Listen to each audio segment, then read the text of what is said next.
नमस्कार दोस्तों, स्वागत है आप सभी का एक बार फिर से। जी हां, आपको बता दें कि लॉकडाउन से जुड़ी हुई कुछ बेहद और अहम खबरें निकल कर आ रही हैं। जानेंगे एक एक करके विस्तार से, लेकिन इससे पहले अगर आप भी चाहते हैं कि पूरी दुनिया में फैले महामारी और साथ ही साथ आपकी परेशानी भी जल्द से जल्द खत्म हो, तो इस वीडियो को अंत तक जरूर देखिएगा। और अगर आपने अभी तक इस चैनल को सब्सक्राइब नहीं किया है तो सब्सक्राइब जरूर कर लें और वीडियो को लाइक और शेयर भी जरूर कर दें। दोस्तों, खबरों का सिलसिला शुरू करने से पहले आपको बता दें कि महामारी का कहर दिन ब दिन बढ़ने के कारण सरकार की तरफ से कुछ कड़े कानून और कुछ रियायतें दी गई हैं, जिन्हें जानना आपके लिए बेहद जरूरी है। इसलिए आपसे अनुरोध है कि खबरों में अंत तक जरूर बने रहिएगा। तो खबरों का सिलसिला शुरू करते हुए बढ़ते हैं पहली बड़ी खबर की ओर।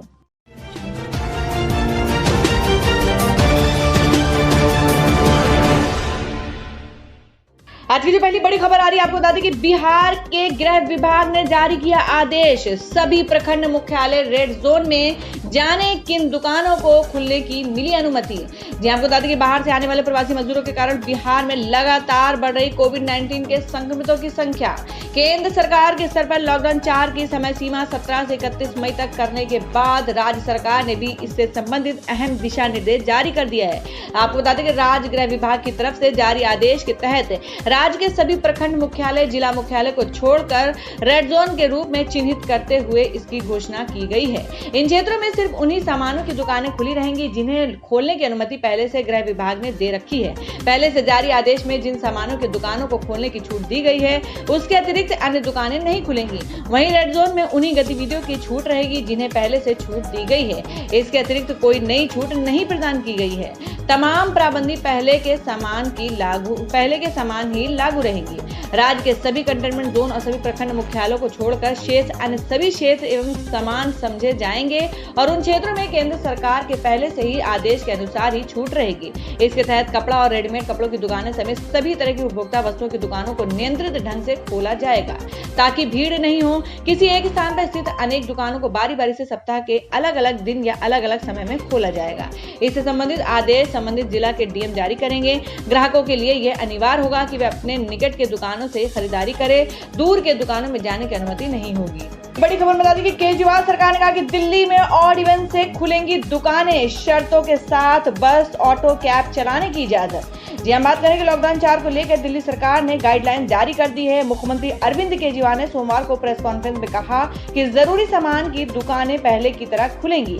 शॉपिंग कॉम्प्लेक्स की अन्य दुकानें ऑड इवन की तर्ज पर खुलेंगी। ऑटो, कैब, बसें, ई रिक्शा आदि सशर्त चलेंगे। केजरीवाल ने कहा कि दिल्ली में metro, school, college, university, cinema hall, mall, theatre, bar, auditorium और जिम बंद रहेंगे। उन्होंने कहा कि सभी धार्मिक संस्थाएं बंद रहेंगी। सैलून और स्पा भी फिलहाल बंद रहेंगे। स्विमिंग पूल भी बंद रहेंगे। शाम को 7 बजे से सुबह 7 बजे तक घर से निकलने की इजाजत नहीं होगी। कनॉट प्लेस और खान मार्केट जैसे बाजार मंगलवार से खुल जाएंगे। हालांकि भीड़ का इलाका होने के कारण सदर बाजार अभी बंद रहेगा। देर शाम दिल्ली सरकार की तरफ से जारी आदेश के मुताबिक सभी औद्योगिक प्रतिष्ठान एक साथ नहीं खुलेंगे। जिन फर्मों के नाम ए से लेकर एल तक के अक्षरों से शुरू होते हैं, वे सुबह 7:30 बजे से शाम 5:30 बजे तक खुलेगी। एम से जेड तक नाम वाली फर्मों के लिए समय सुबह 8:30 बजे से शाम 6:30 तक का होगा। नियोक्ताओं से कहा गया है कि वे अपने कर्मचारियों में आयोग सेतु ऐप का इस्तेमाल सुनिश्चित करें। मुख्यमंत्री ने कहा कि किसी तरह की बड़ी भीड़ को इकट्ठा होने की इजाजत नहीं होगी। शादी के लिए केवल 50 लोग इकट्ठा हो सकते हैं। सभी सरकारी और सभी प्राइवेट दफ्तर अपनी पूरी क्षमता के साथ खुल जाएंगे, लेकिन प्राइवेट दफ्तर कोशिश करें कि जितना ज्यादा घर से काम किया जा सके उतना किया जाए। केजरीवाल ने कहा कि दिल्ली कंस्ट्रक्शन से जुड़ी गतिविधियों की इजाजत होगी, लेकिन केवल दिल्ली में ही रहने वाले लोग इसमें शामिल हो पाएंगे। रेस्टोरेंट में केवल डिलीवरी की सुविधा होगी। स्टेडियम, स्पोर्ट्स कॉम्प्लेक्स खुलेंगे, पर दर्शकों की इजाजत नहीं होगी। बसों में 20 से ज्यादा यात्री नहीं होंगे। बस में यात्रियों को चढ़ने से पहले स्क्रीनिंग से गुजरना होगा। ऑटो, ई रिक्शा को अनुमति एक यात्री के साथ दी गई है। टैक्सी और कैब में 2 पैसेंजर जा सकते हैं। वहीं मैक्सी, कैब और आरटीवी में 5 पैसेंजर्स की परमिशन दी गई है, लेकिन कार पूलिंग की अनुमति नहीं होगी। 4 पहिया में 2 यात्री, 2 व्हीलर में सिंगल राइडर को अनुमति दी गई है। बड़ी खबर निकल कर आ रही है, आपको बता दें कि देश में कोरोना के मामले पहुंचे 1 लाख के पार। अब तक के 3,155 लोगों की जान गई।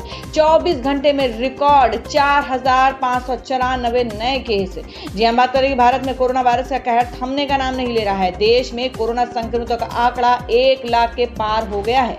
कोविड-19 इंडियन ऑर्गेनाइजेशन के मुताबिक अब तक के 1,293 मामलों की पुष्टि हो चुकी है और 3,155 लोगों की जान जा चुकी है। फिलहाल सक्रिय मामलों की संख्या 57,926 है, जबकि 39,206 लोग ठीक भी हो चुके हैं। पिछले 24 घंटे में 4,594 मामले सामने आ चुके हैं और 130 लोगों की जान भी जा चुकी है। हालांकि केंद्रीय स्वास्थ्य एवं परिवार कल्याण मंत्रालय की ओर से जारी आंकड़ों के मुताबिक देश भर में कोरोना पॉजिटिव मामलों की कुल संख्या 96,1690 हो गई है, जिनमें से 56,316 सक्रिय हैं और 36,823 लोग स्वस्थ हो चुके हैं या उन्हें अस्पताल से छुट्टी दे दी गई है और 3,029 लोगों की जान भी जा चुकी है। पिछले 24 घंटे में 5,242 मरीज मिले हैं। और अब अगली खबर में आपको बता दें कि पूर्व मंत्री यशवंत सिन्हा को दिल्ली पुलिस ने किया गिरफ्तार। प्रवासी मजदूरों के मुद्दों पर राजघाट पर दे रहे थे धरना। जी आपको बता दें कि पूर्व केंद्रीय मंत्री यशवंत सिन्हा को दिल्ली पुलिस ने गिरफ्तार कर लिया है। पूर्व भाजपा नेता यशवंत सिन्हा प्रवासी मजदूरों को घर पहुंचाने में मदद के लिए सशस्त्र बलों को तैनात करने की मांग को लेकर आज ही राजघाट पर धरने पर बैठे थे। इसकी जानकारी खुद ट्वीट कर यशवंत सिन्हा ने दी। उनके साथ आप सांसद संजय सिंह और उनके साथ राजघाट पर धरने पर बैठे और अन्य लोगों को भी गिरफ्तार किया गया है। हालांकि पुलिस की ओर से इस पर कोई बयान नहीं दिया गया है। नरेंद्र मोदी सरकार की घोर आलोचक यशवंत सिन्हा ने इससे पहले कहा कि असैन्य प्राधिकारी सड़कों पर पैदल चलने को बाध्य हुए प्रवासी मजदूरों की मदद करने में नाकाम रहे हैं, फिर चाहे केंद्र सरकार हो या राज्य सरकारें। उन्होंने कहा कि हमारी साधारण सी मांग है कि सशस्त्र बलों और अर्धसैनिक बलों को जिम्मेदारी दी जाए कि वे अपने पास मौजूद सभी संसाधनों का उपयोग करके इन प्रवासी मजदूरों को सम्मान के साथ उनके घर पहुंचाए। सिन्हा ने कहा कि जब तक उनकी मांगे पूरी नहीं होती वे धरने पर बैठे रहेंगे। राज्यसभा सांसद संजय सिंह ने आरोप लगाया कि भाजपा सिर्फ अमीरों की परवाह करती है और उसने गरीबों को उनके हाल पर छोड़ दिया है। उन्होंने कहा कि सरकार के पास कोई रणनीति नहीं है क्योंकि इसमें प्रवासियों की मदद करने की कोई इच्छा शक्ति नहीं है। भाजपा एक गरीब विरोधी सरकार है। मौजूदा संकट ने साफ कर दिया है कि आप विदेशों से लोगों को बुला सकते हैं लेकिन सड़कों पर चलने वाले प्रवासियों की मदद नहीं कर सकते हैं। आप विधायक दिलीप पांडे ने कहा कि सरकार को प्रवासियों के प्रति थोड़ी संवेदनशीलता दिखानी चाहिए। उन्होंने कहा कि सरकार के पास प्रतिदिन 20,000 ट्रेनों को चलाने और देश भर में 2.3 करोड़ लोगों को उनके स्थानों पर पहुंचाने की क्षमता है। लोगों को मदद करने के लिए सरकार को इस क्षमता का उपयोग करना चाहिए। आप नेताओं ने धरने से उठाने और गिरफ्तार करने का विरोध किया। संजय सिंह ने पूछा कि क्या प्रवासियों के अधिकारियों के लिए विरोध करना अपराध है। पांडे ने कहा कि नफरत फैलाने वाले नेताओं को पुलिस द्वारा गिरफ्तार नहीं किया जाता है, लेकिन गरीब प्रवासियों के अधिकारों के लिए लड़ने वालों को हिरासत में ले लिया जाता है। और अब बता दें कि पश्चिम बंगाल में 21 मई से चलेंगी अंतर जिला बसें। ममता ने केंद्र के आर्थिक पैकेज को जीरो बताया। जी हाँ, आपको बता दें कि कोविड-19 को रोकने के लिए देश में लागू किए गए लॉकडाउन 4 का आज पहला दिन था। इस बीच पश्चिम बंगाल सरकार ने लॉकडाउन को बढ़ाने का ऐलान किया है। मुख्यमंत्री ममता बनर्जी ने कहा कि कोविड-19 के खतरे को देखते हुए लॉकडाउन की अवधि 31 मई तक बढ़ाई जाती है। हालांकि यहाँ रात्रिकालीन कर्फ्यू नहीं लागू होगा, लेकिन लोगों से अनुरोध किया गया है कि शाम 7 बजे के बाद घर से ना निकले। विभिन्न राज्यों में फंसे राज्य के प्रवासी मजदूरों को वापस लाने को लेकर सीएम ममता बनर्जी ने कहा कि आने वाले कुछ दिनों में मजदूरों को वापस लाने के लिए 120 और ट्रेन चलाने की कोशिश की जाएगी। मजदूरों के किराए भाड़े का खर्चा राज्य सरकार वहन करेगी। केंद्र सरकार के 20 लाख करोड़ रुपए के पैकेज को ममता बनर्जी ने सिरे से नकार दिया है। उन्होंने कहा कि हम केंद्र की जन विरोधी स्थितियों को स्वीकार नहीं करना चाहते। पूरा आर्थिक पैकेज एक बड़ा जीरो है। और अब अगली खबर में आपको बता दें कि सूरत में फंसे बिहार के 3 लाख मजदूरों को घर जाने का अभी भी इंतजार। टिकट मिलने में हो रही है परेशानी। जी आपको बता दें कि लॉकडाउन के तीसरे चरण की समाप्ति और करीब 15 दिनों से चलाए जा रहे श्रमिक स्पेशल ट्रेन के बावजूद भी गुजरात के सूरत में बिहार के करीब 3 लाख मजदूरों को अभी भी अपने घर लौटने का इंतजार है। मजदूरों के मुताबिक राज्य के लाख दावों के बाद भी इन लोगों को खाने से लेकर टिकट मिलने तक में परेशानी का सामना करना पड़ रहा है। श्रमिकों का आरोप है कि जिले में ट्रेन की टिकटों में धांधली हो रही है और ज्यादा पैसे वसूल कर टिकट उपलब्ध कराए जा रहे हैं। 24 साल के मनजीत कुमार सूरत के एक टेक्सटाइल कंपनी में साड़ी में छपाई का काम कर रहे थे। लॉकडाउन की वजह से पिछले 2 महीने से काम धंधा बंद है। बिहार के अरवल जिला से आने वाले मनजीत ने इस कंपनी में 18 दिन काम किया था, जिसकी सैलरी मिल चुकी है। आधा मई बीते जाने के बाद अब इनके पास ना पैसा है और ना खाने को अन्न है। इनका आरोप है कि जिले में श्रमिक स्पेशल ट्रेन के टिकट के लिए बड़े पैमाने में ब्लैकमेलिंग हो रही है। इस बाबत आउटलुक से बातचीत में सूरत के police commissioner R B Brahmbhatt कहते हैं कि लाखों की तादाद में श्रमिक फंसे हुए हैं। बिहार के करीब 3 लाख श्रमिक अभी भी यहाँ हैं। छोटे पैमाने पर ऐसा हो सकता है, लेकिन यदि पुलिस के संज्ञान में मामला आता है तो जांच की जाएगी। तो दोस्तों, खबर में आगे बढ़ने से पहले जान लेते हैं आज के माइंड क्विज के सवाल को। आज का सवाल है, आपको बताना है मिजोरम की राजधानी कहाँ है। इसका जवाब आपको वीडियो के नीचे कमेंट बॉक्स में देना है और सही जवाब देने वाले को रैंडमली सिलेक्ट किया जाएगा और वो जीत सकते एक बम्पर पुरस्कार। बढ़ते अगली बड़ी खबर की ओर। और दोस्तों, मैं अगली बड़ी खबर बता दें कि महाराष्ट्र के मुख्यमंत्री उद्धव ठाकरे ने ली एमएलसी पद की शपथ, निर्विरोध हुए थे निर्वाचित। जी आपको बता दें कि महाराष्ट्र के मुख्यमंत्री उद्धव ठाकरे और 8 अन्य नेता यानी सोमवार को एमएलसी विधान परिषद की सदस्यता की शपथ ले चुके हैं। इसके साथ ही बीते कई महीनों से चला आ रहा संवैधानिक संकट भी समाप्त हो गया है। महाराष्ट्र विधान परिषद के सभापति रामराजे निंबालकर ने सीएम उद्धव ठाकरे को विधान परिषद सदस्य पद की शपथ दिलाई। रामराजे निंबालकर ने सोमवार को सीएम उद्धव समेत कुल 9 निर्वाचित एमएलसी को पद और गोपनीयता की शपथ दिलाई। बता दें कि मुख्यमंत्री उद्धव ठाकरे और विपक्षी दलों के 8 अन्य प्रत्याशियों को गुरुवार को राज्य विधान परिषद के लिए निर्विरोध सदस्य घोषित किया गया था। ये सभी उम्मीदवार 24 अप्रैल से खाली पड़ी विधानसभा परिषद की 9 सीटों के लिए मैदान में थे। और अब अगली खबर बता दें कि कांग्रेस ने कहा कि जुमला पैकेज निकला 20 लाख करोड़ का पैकेज, किसानों को कुछ नहीं मिला।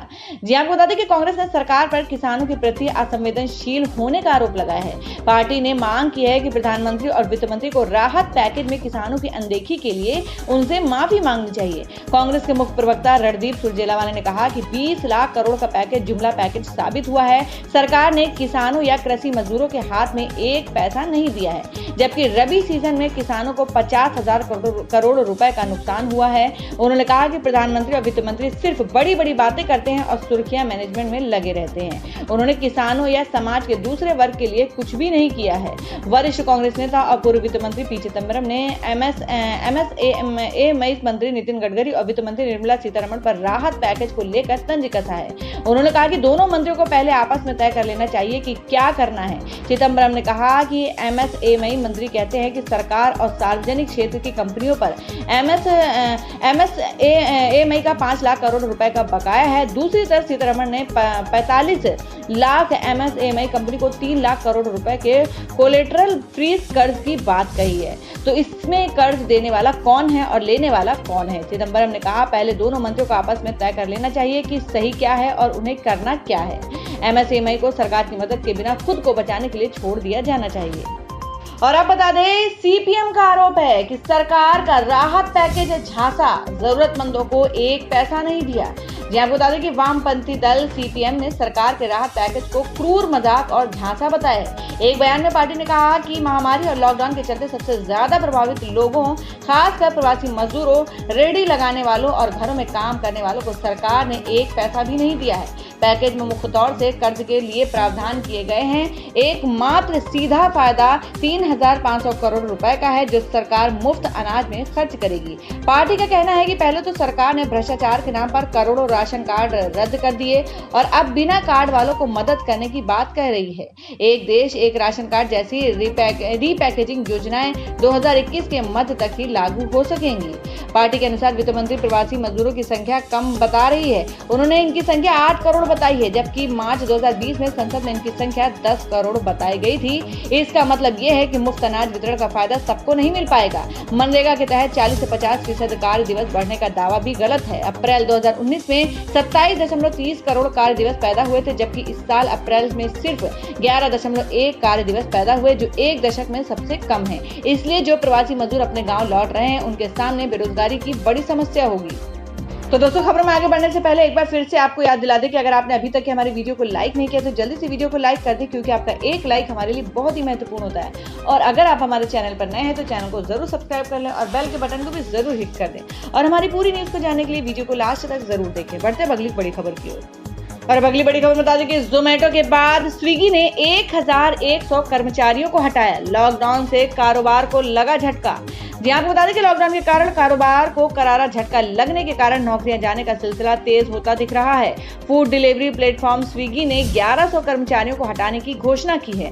कंपनी ने अपने हेड ऑफिस और दूसरे शहर में सभी तरह के कार्यों में लगे कर्मचारियों को हटाने का निर्णय किया है। इससे पहले जोमेटो भी कर्मचारियों की छटनी कर चुका है। स्विगी के को फाउंडर और सीईओ श्री हर्षा मेजेटी ने वर्चुअल टाउन हॉल मीटिंग में कर्मचारियों को बताया कि सभी निकाले गए कर्मचारियों को कम से कम 3 महीने तक का वेतन दिया जाएगा, भले ही उनका नोटिस पीरियड का कार्यकाल कितना भी हो।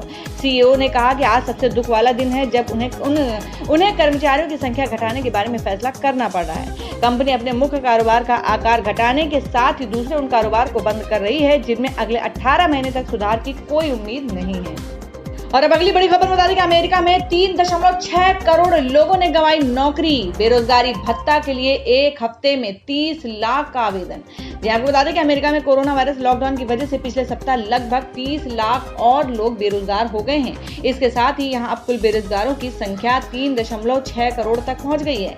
अमेरिका में विभाग की ओर से जारी विज्ञप्ति के मुताबिक पिछले हफ्ते लगभग 30 लाख लोगों ने सरकार से सहायता मांगते हुए बेरोजगारी भत्ता के लिए आवेदन किया। वहीं स्वनियोजित श्रमिकों के लिए स्थापित एक अलग संघीय कार्यक्रम के माध्यम से पिछले सप्ताह अतिरिक्त 8,42,000 लोगों ने सहायता के लिए आवेदन किया। ऐसी परिस्थिति तब है जब यहां कई शहरों में कुछ प्रतिबंध के साथ व्यवसाय फिर से शुरू हो गया है। अब देश में बढ़ती बेरोजगारी ने ट्रंप प्रशासन की चिंताओं को और बढ़ा दिया है।